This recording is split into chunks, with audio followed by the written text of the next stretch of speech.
In this lecture, we discuss some more examples based on the Lagrange's mean value theorem.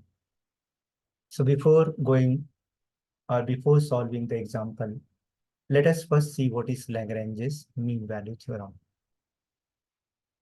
Let fx be function of x defined in the interval ab such that f of x is continuous in the closed interval ab. Second, f of x is differentiable in the open interval ab. And third, f of b is not equal to f of a. Then there exists c in the open interval ab such that f dash of c is equal to f of b minus f of a divided by b minus a. So now we apply this Lagrange's mean value theorem and solve the next problem. The question is, prove that if 0 is less than a is less than b, and b is less than 1, b minus a upon 1 plus b square less than tan inverse of b minus tan inverse of a, which is less than b minus a upon 1 plus a square. Hence, so that pi by 4 plus 3 upon 25, which is less than tan inverse of 4 by 3, which is less than pi by 4 plus 1 by 6. So now here there are two questions. The first question is the fundamental part, which we have to prove this one.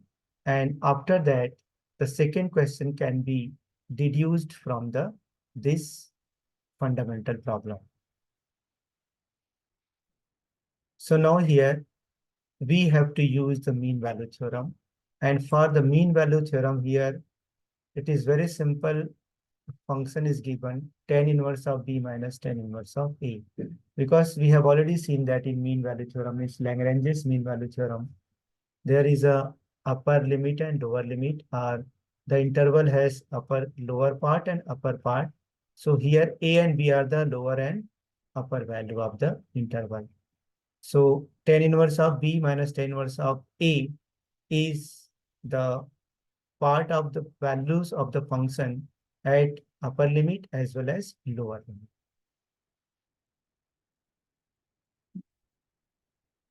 So let f of x is equal to tan inverse of x. How we are able to recognize f of x is tan inverse of x? Because of this tan inverse of b minus tan inverse of a. Let us differentiate this with respect to x. We have f dash of x is equal to derivative of tan inverse of x is equal to 1 upon 1 plus x square. Now, by Lagrange's mean value theorem, we have f of b minus f of a divided by b minus a, which is equal to f dash of c. F of b means we have to put x is equal to b over here. So f of b is nothing but tan inverse of b, and f of a is tan inverse of a divided by b minus a, and f dash of c, we have to put x equal to c over here, 1 upon 1 plus c square, where c lies between a and b. Let us give it equation number 2. Now, we have again given one very important condition. 0 is less than a is less than b, and b is less than 1. So let us take to prove this result. Now we have a is less than c and c is less than b, because c is the value of x, which is obtained by using the Lagrange's mean value theorem. So clearly a is lower limit, b is upper limit. So now if A is less than C, C is less than B. So if we square it, then A square is also less than C square and C square is less than B square.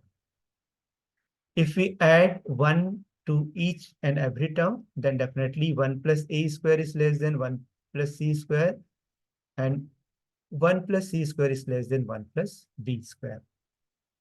Now if we take its inverse, then this less than sign will be changed. It will become greater than sign. So 1 upon 1 plus A square greater than 1 upon 1 plus C square, which is greater than 1 upon 1 plus B square. Let us just start from 1 upon 1 plus B square, 1 upon 1 plus B square, which is less than 1 upon 1 plus C square, and 1 upon 1 plus C square is less than 1 upon 1 plus A square. Now, from the equation number second, 1 upon 1 plus C square is nothing but tan inverse of B minus tan inverse of A upon B minus A. Let us put the value of 1 upon 1 plus C square is tan inverse of B minus tan inverse of A upon B minus A. Now, multiply whole inequation by B minus A. Then it is B minus A. If you multiply this term, then B minus A will cancel. So we have only tan inverse of B minus tan inverse of A. And again, if you multiply here B minus A, so it will become B minus A upon 1 plus A square.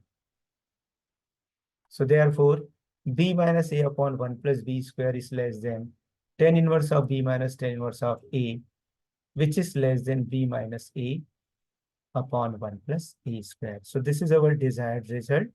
This is our first fundamental result. Now, using this fundamental result, we have to prove the another thing, which is also obtained by putting some value of B and A in this particular formula. Putting A equal to 1 and B equal to 4 by 3 into means 3, not 2. We have B minus A. This is the given expression. We want to put B equal to 4 by 3 and A equal to 1 in this expression. So what will happen? B is 4 by 3, A is 1 upon 1 plus 4 by 3 whole square, which is less than tan inverse of 4 by 3 minus tan inverse of 1, which is also less than 4 by 3 minus 1 upon 1 plus 1 whole square.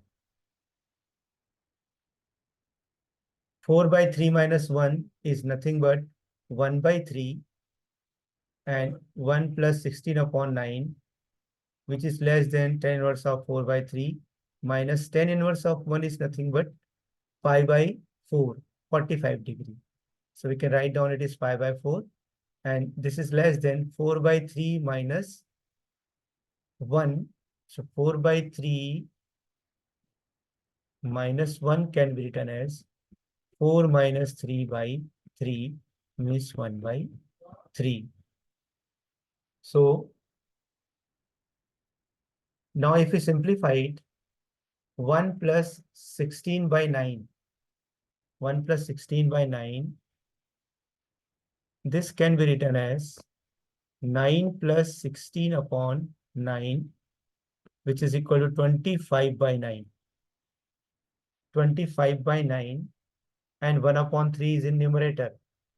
So 1 upon 3 will cancel and 3 will goes to numerator, which is less than tan inverse of 4 by 3 minus pi by 4, this one, and 1 by 3 upon 1 plus 1. So 1 by 3 upon 2, so 1 upon 6.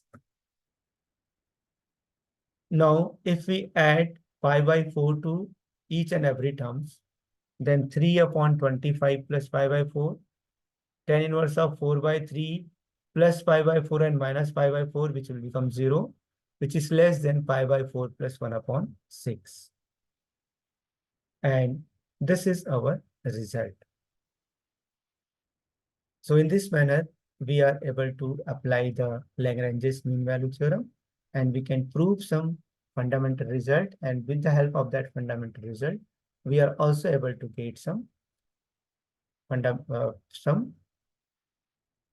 particular result of the given function.